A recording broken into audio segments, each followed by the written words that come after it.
What's up, guys? Welcome to the Sport Update. My name is Giovanni, and welcome to a Napoli Bologna review. Before I start, really quick disclaimer. For those of you who don't watch the videos, usually I don't have any highlights. It'll be in the title, just so you're not misled.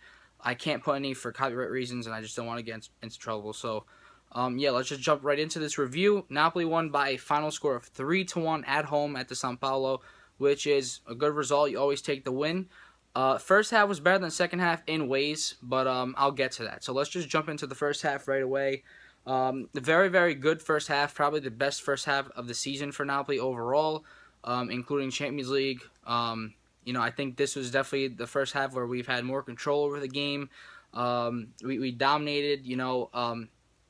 We could have scored more than one goal. We were up 1-0 at the half, and I'll get into that in a second. But just overall, there's plenty of movement between the midfield.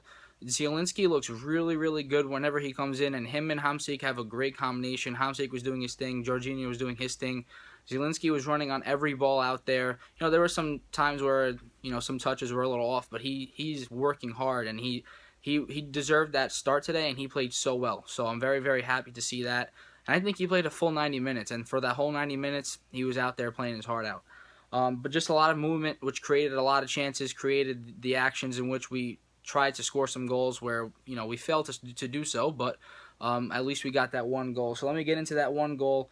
In the 14th minute, Callejon, who has 5 goals now officially on the season in the Serie A, great goal, but a beautiful Insigne assist. Sorry, I was just very excited. I had to jumble my words, but beautiful assist. Literally, he was not even close to the box in his left wing position. He whips one cross in, beautiful, and it's just timed well by Callejon on the run and heads it in past Bologna's goalie, and just, beautiful start to the game to open up the scoring. Insigne can't buy a goal right now in the second half. He missed one, literally, from Alan, who just came in for Jorginho. He missed one, just crossed in. He literally just had to tap it into the net, and he blew one over the bar. Just awful. But can't buy a goal, but he can buy some assists. He's playing very well and passing-wise. Well, to certain people, I'll get into that too. But another better performance from him. So he just needs to get on the score sheet, and hopefully he'll be back to normal. So yeah, Callejon again. He's been a machine. I think one of our most consistent performers, if not our most consistent, throughout the last few years, but definitely so far this season.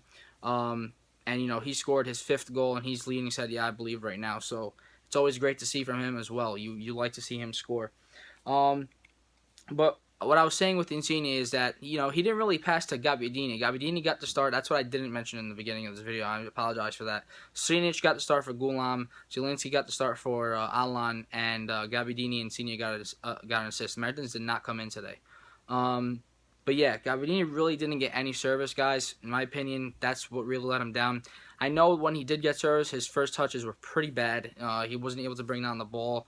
He didn't really do much. He made some runs, and the runs that he actually did make, where they were good and had a chance of maybe making something happen, Insigne just didn't pass in the ball. There was one clear chance where Insigne, if he just passed it to Gabbiadini, it would have been up to Gabbiadini to put it into the net, and it just didn't happen. He was a little selfish, Insigne, at points. He's my favorite player, but you got to be honest, and there was just times where he really just could have fed him the ball, and giving him a chance to do something.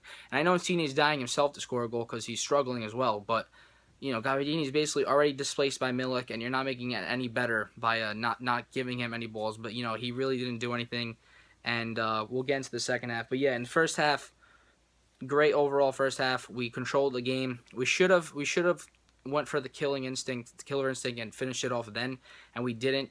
We took some long-range shots. Insigne did, where he could have scored some goals. I don't know. I think maybe sometimes we made too many passes, and that's Napoli's problem, though. They score a goal, and sometimes they just lack the killer instinct. But yeah, overall, first half, great. Second half, I just don't know what happened in that first 15 or so minutes, maybe 20 minutes. Very, very, very shaky start to the half, and I don't know. It's like we were lulled to sleep, and then something just lit Bologna. I mean, it was kind of expected. You knew that they were trying to also not give up more than that one goal in the first half, so they can come out in the second half and play a lot better, and they did.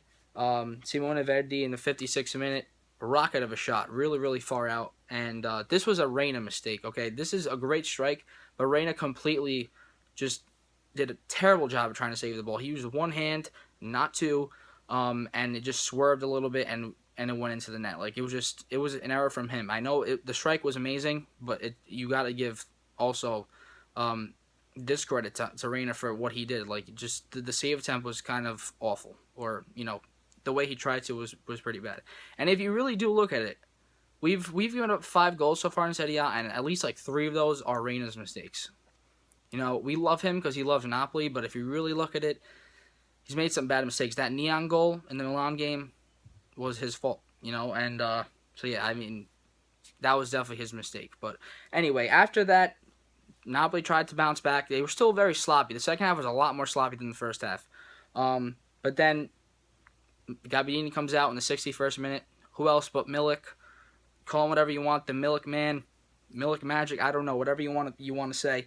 But in the 67th minute, he scores, and the San Paolo's lit on fire again. Hamsik squeezes a ball in through some really, really tight window. Milik runs after it and just chips it over the goalie in a very, very small window, near post. Beautiful finish from Milik, and I mean, what more can you ask? You come on 6 minutes later, you score a goal, and Gabbiadini was crushed after that. Poor guy, just sitting there with his head down. He was very upset when he came off the field. It looked like he was upset at Insigne in particular, but I'm not sure if that's maybe a thing. Maybe he's just upset in general. But that just crushes him. But it's good for Milik, and Napoli still has to win the game. So you feel for the guy. I do. I really do feel for him, and I hopefully he gets some sort of chance down the line. But Milik is just on fire. And then in the 78th minute, again, Milik scores once again with a left-footed strike. Bologna's keeper could have done a little bit better. He got his hands on it, actually, and it was too powerful, though, I guess, or he just couldn't keep it out of the net. It went into the net. It was a loose ball. He gathered it, took a left-footed strike from outside the box, scored again. And he already has 5 goals. Oh, wait, is it 5 goals? 6 goals, sorry. 6 goals overall, 4 in the Serie A. And he actually has more goals through 4 games than Cavani and Higuain did for Napoli. He has 6 goals overall in all competitions. So that's a stat to remember. So yeah, he gets his 2 goals once he comes in. 81st minute, Kraft got a red card for tackling Zielinski, who was in front of him, last one in front. Insigne took a free kick, didn't really make much out of that. And that was really the end. Napoli really closed it out well. They kept attacking after the 3-1. When it was 2-1, Bologna still had another chance. I forgot which player it was, but he was twisting and turning past Koulibaly in the box, and he ended up getting a shot off, got blocked, but it was weird. Our defense was a lot more shaky in that second half. But once we got the 3-1, for that last 12 minutes or so, 15 minutes or so, we played a lot better. But definitely a shakier second half.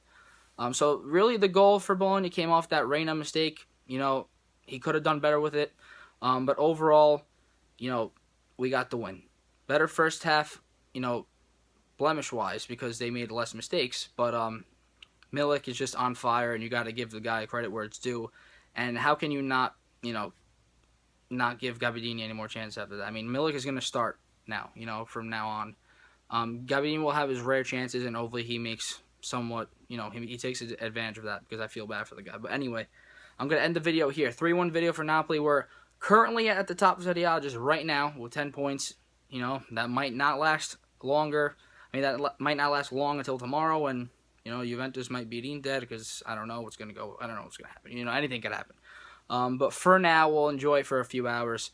Before I end this video, go check out SSC in America. It's my Twitter page with my friend Daniel, where we tweet everything English for Napoli.